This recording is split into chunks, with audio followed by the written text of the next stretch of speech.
My name is Anna. I'm 32 years old, and I used to believe family meant unconditional love. Now I know it's just a word people hide behind when they want something from you. It started on a gray Thursday morning, the kind that smells like rain and regret.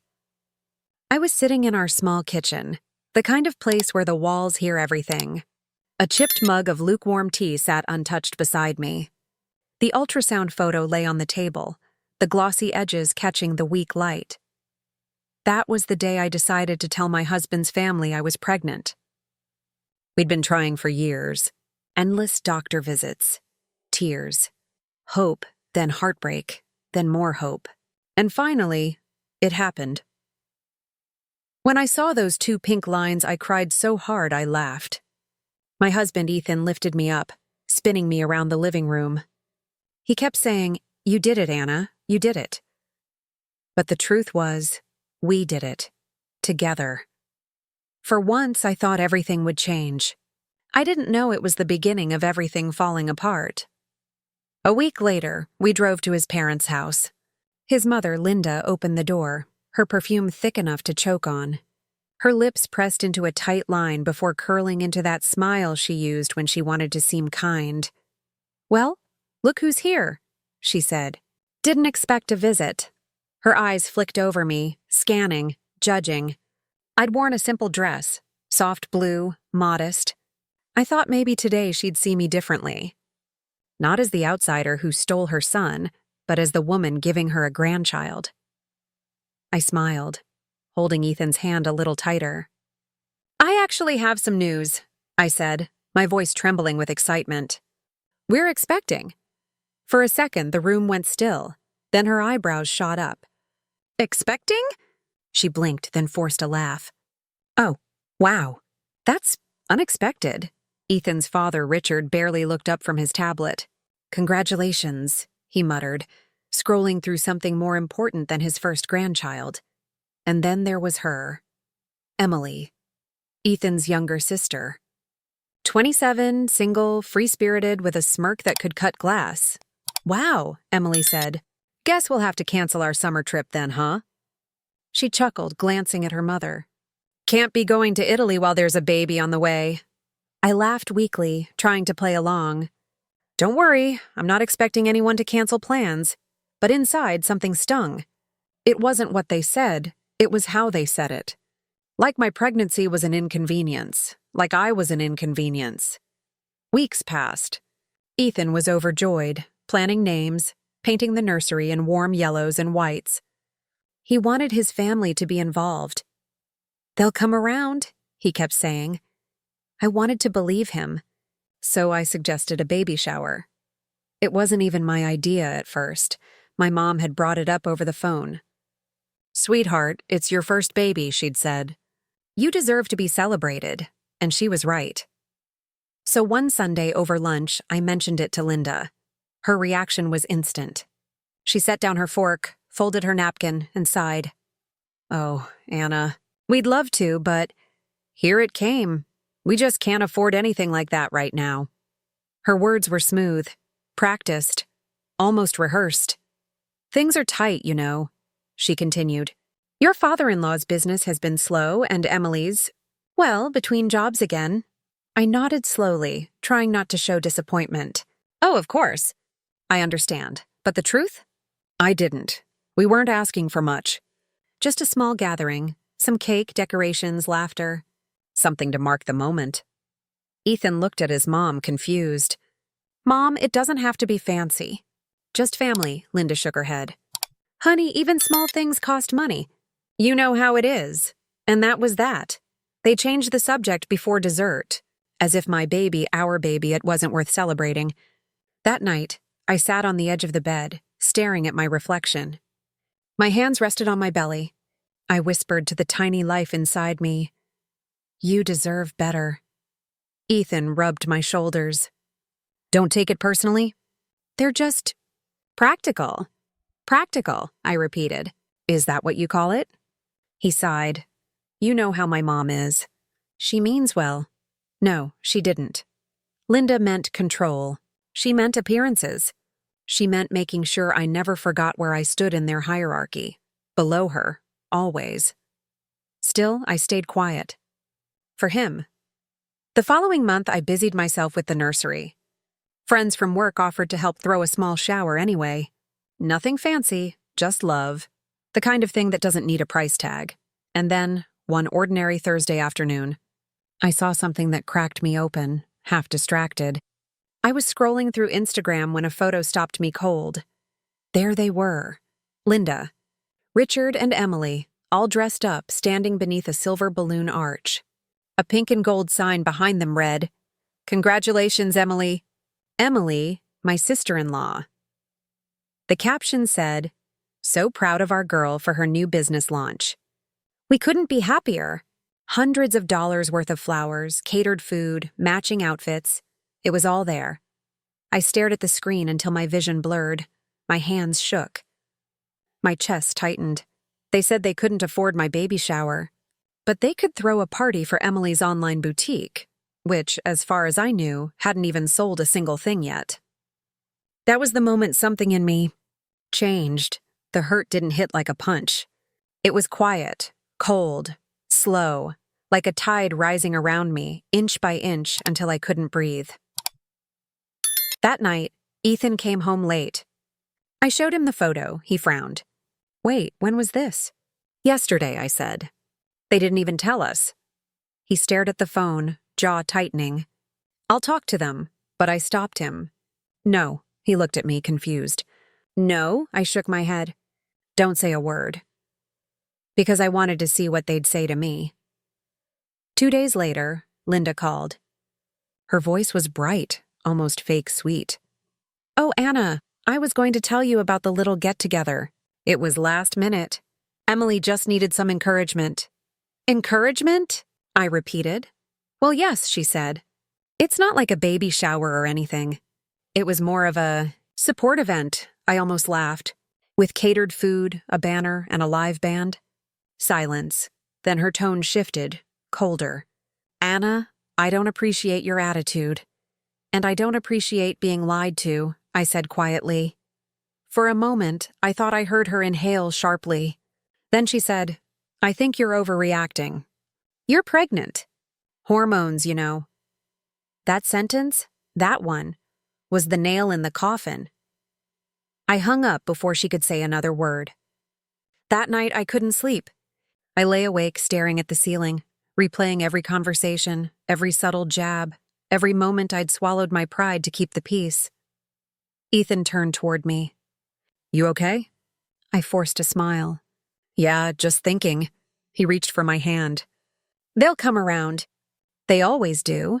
But they wouldn't. And I knew, for the first time, that if I wanted peace, I'd have to make it myself. I didn't know what form it would take yet. But it would come, and when it did, it would be quiet, precise, unforgettable. Silence changes a house. It creeps into the walls, lingers between words, and turns even laughter into something that sounds forced. That's how our home felt after that phone call with Linda.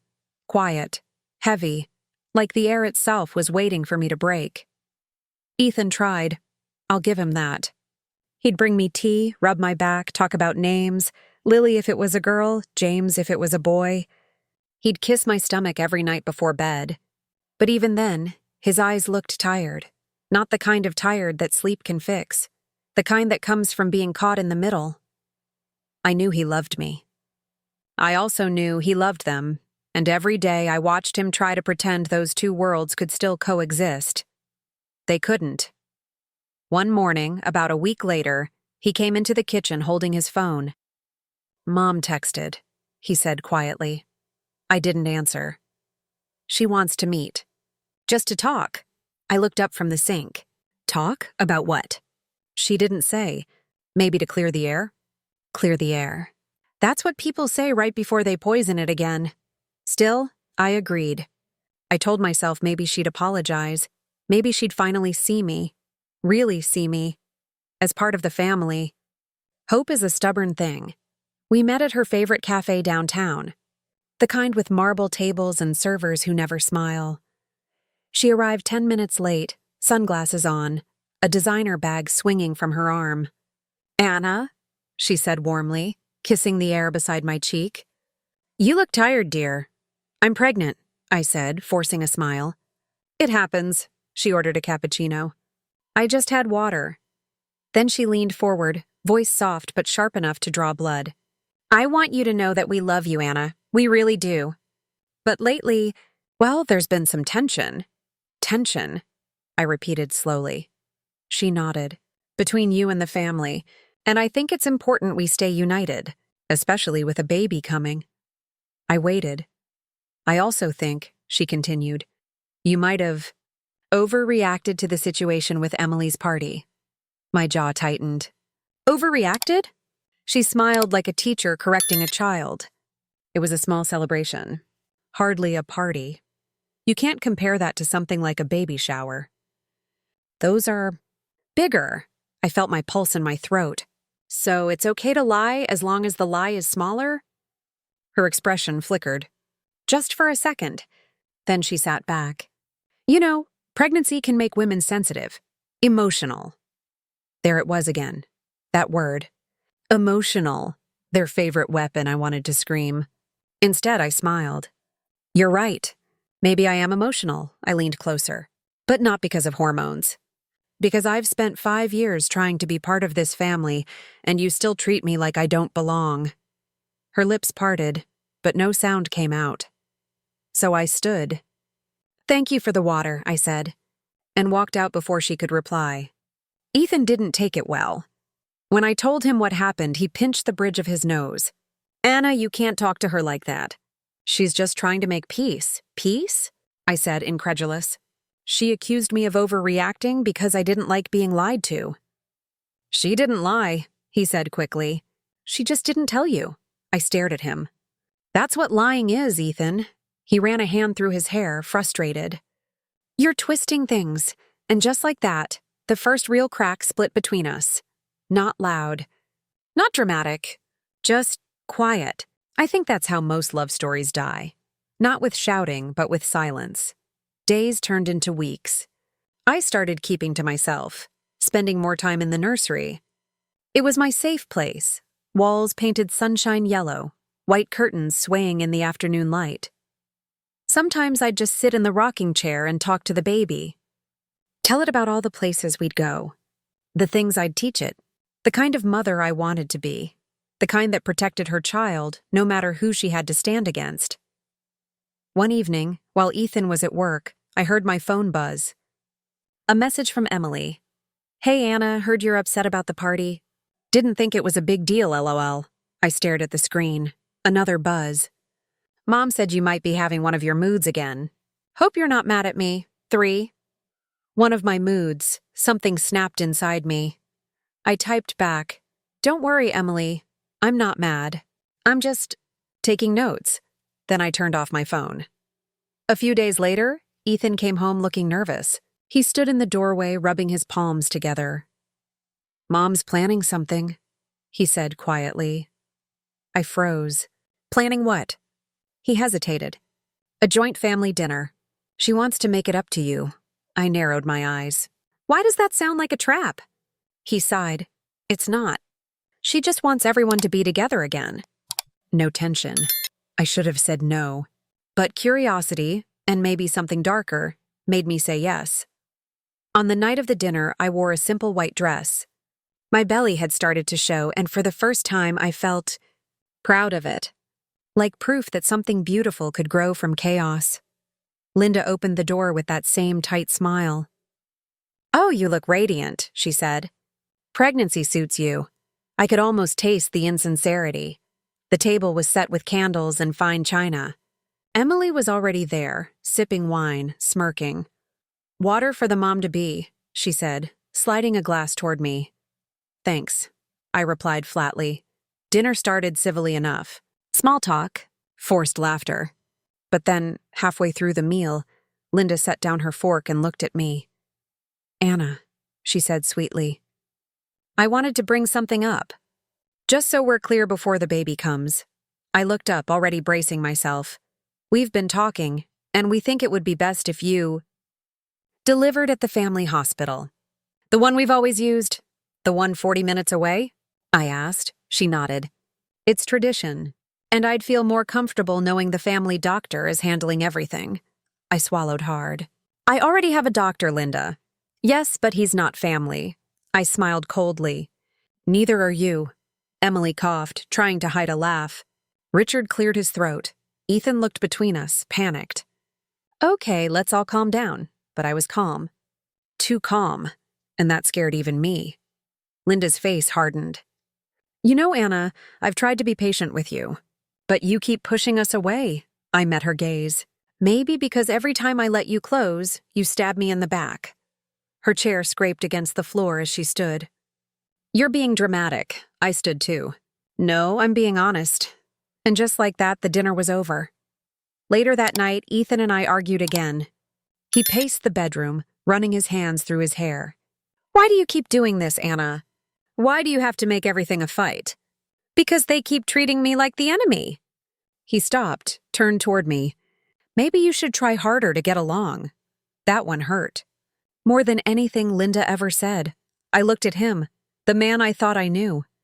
And for the first time I saw it clearly. He wasn't standing beside me anymore. He was standing between me and them. That's when I stopped trying to win his family over and started planning how to win myself back. The next few weeks were quiet again. But not the heavy kind of quiet this time. This was a planning kind, focused, cold. I began keeping notes, things Linda said, things Emily posted online, even little contradictions in their stories. Not for confrontation, for documentation, because I knew something most people forget. The truth isn't just a weapon. It's evidence. One afternoon, while sorting through the baby's things, I found an old photo album Ethan had left on the shelf. Inside were pictures from Emily's graduation and a few unfamiliar faces. Flipped through until one photo made my heart skip. Ethan, Emily, Linda, and a woman I didn't recognize, young, pretty, standing. A little too close to Ethan. The caption read, Family Trip, Cabo 2018. I frowned. 2018. That was the year Ethan told me he'd gone on a business retreat. My stomach twisted. I looked closer. The woman's hand was resting on Ethan's arm. Too casually. Too comfortably. And just like that, another crack appeared. That night I didn't mention the photo. I just lay beside him, listening to his breathing. Steady. Unaware. Something inside me hardened, because the more I thought about his family, their lies, their smug little smiles, the more I started to see a pattern. Maybe the betrayal didn't start with them. Maybe it started with him, and suddenly I wasn't sad anymore. I was patient. Because patience, I realized, is the sharpest blade of all. They say your heart knows before your mind does, and maybe that's true.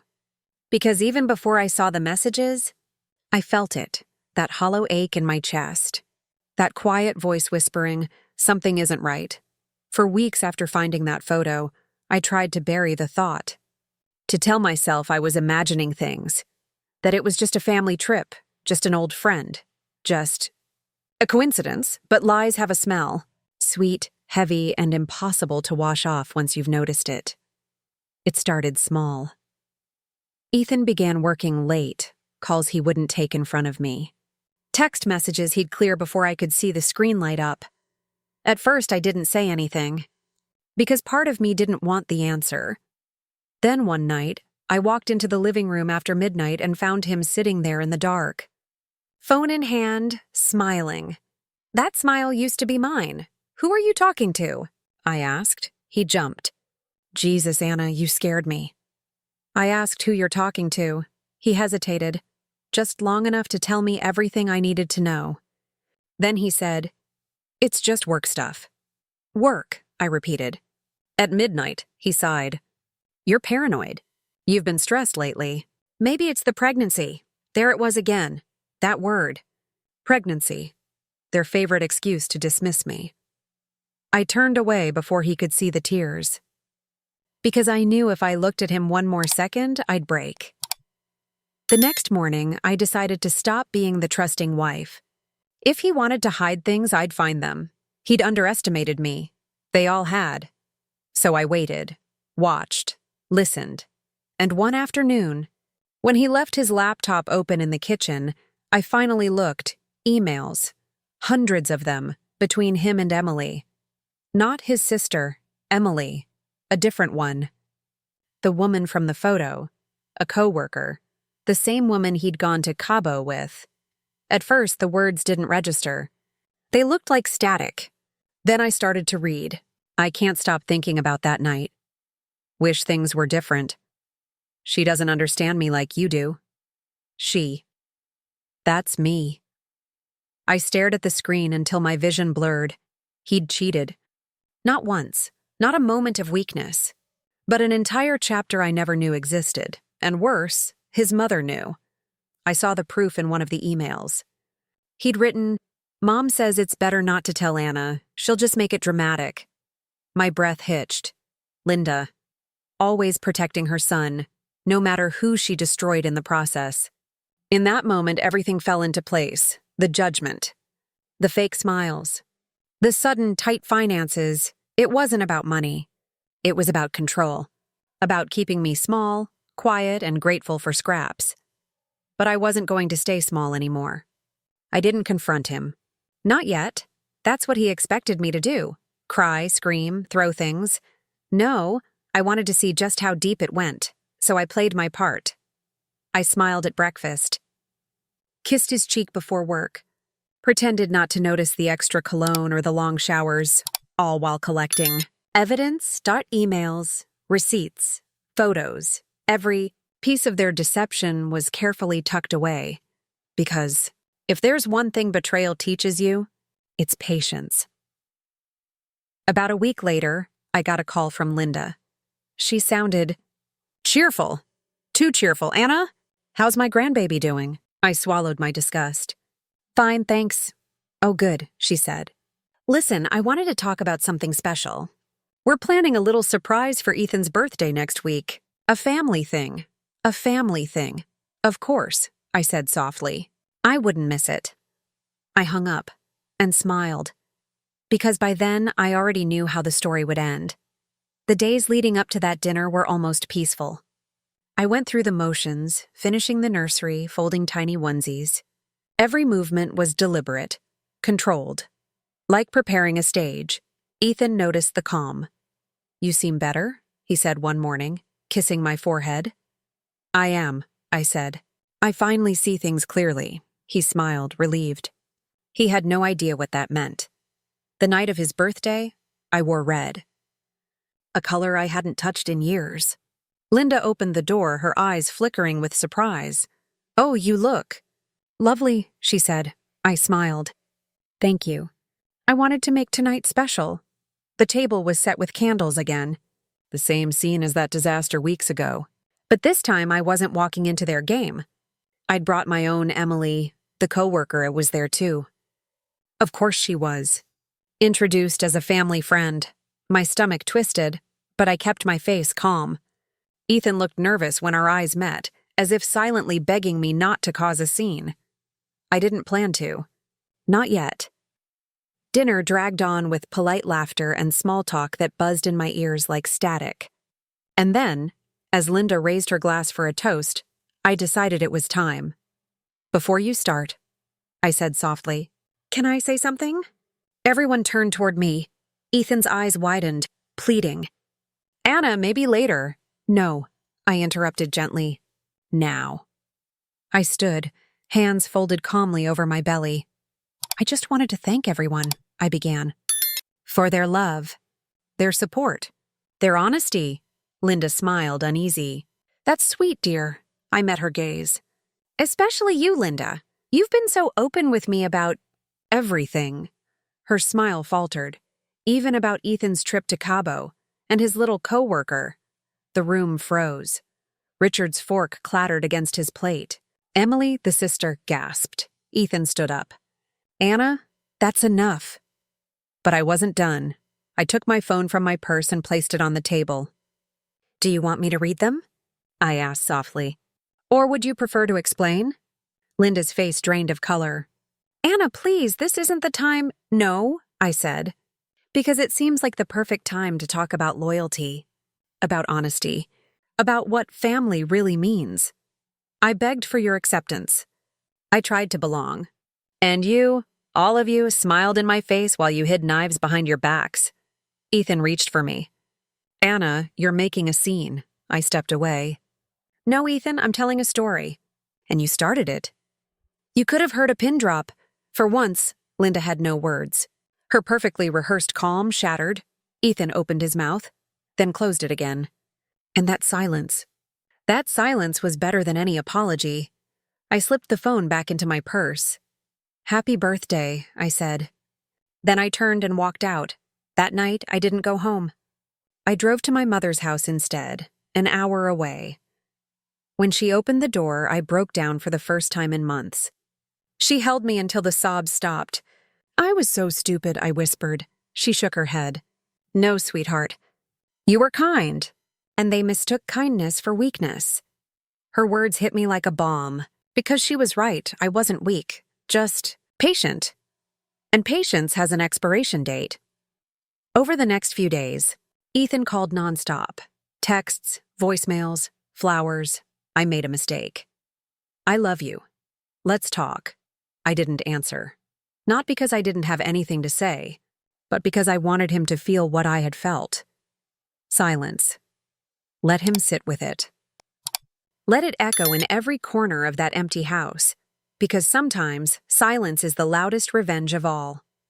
Still, deep down, I knew this wasn't the end.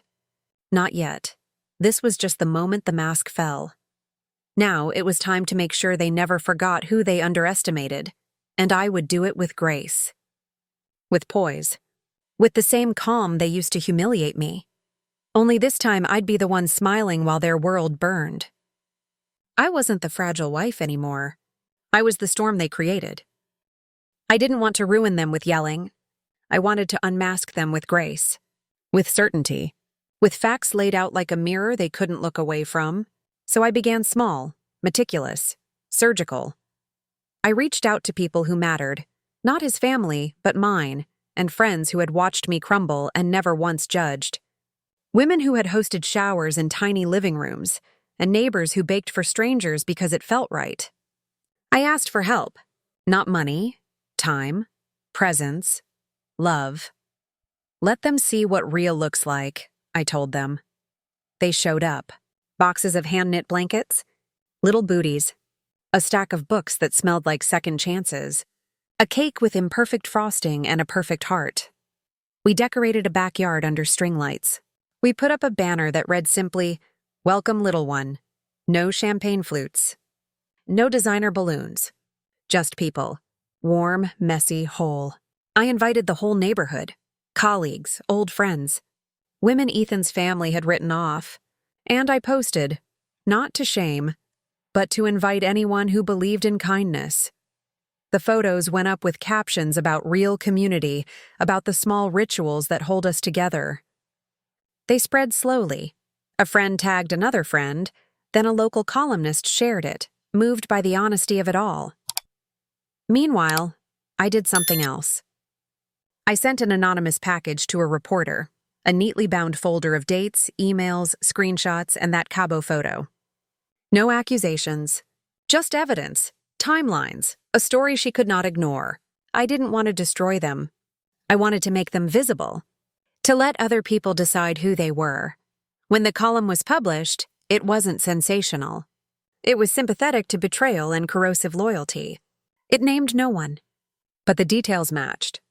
The timing. The names circled like vultures until people connected the dots themselves. Suddenly, their curated life felt fragile. Invitations stopped. Casual calls became rare.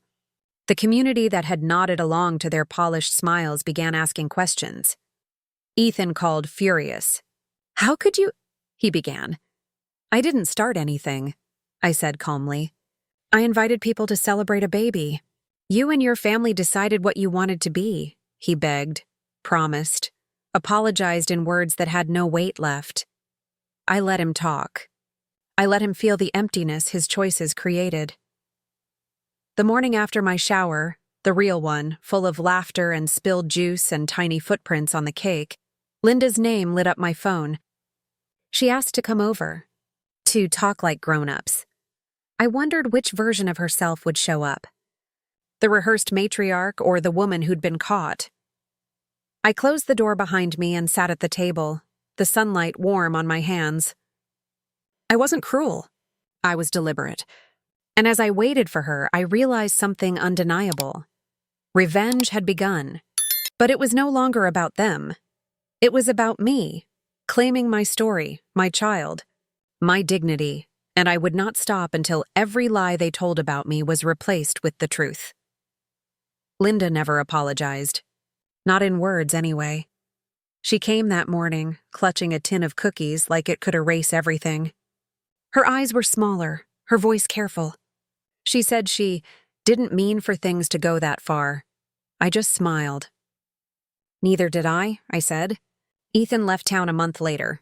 The story, the shame, it swallowed him whole. His family stopped pretending after that. The invitations, the perfect dinners, the small-town smiles, all gone, and me? I stayed. I built something real from the wreckage. My baby came into a world of soft blankets and laughter, a world that I made, not one I was allowed into. Sometimes, when I rock her to sleep, I think about everything they took from me. Then I remember everything I took back. Revenge wasn't fire. It was clarity. It was finally knowing my worth and never asking for their approval again. Because sometimes revenge isn't loud. It's peaceful. If this story moved you, subscribe for more cinematic revenge stories, where heartbreak turns into power and silence becomes justice.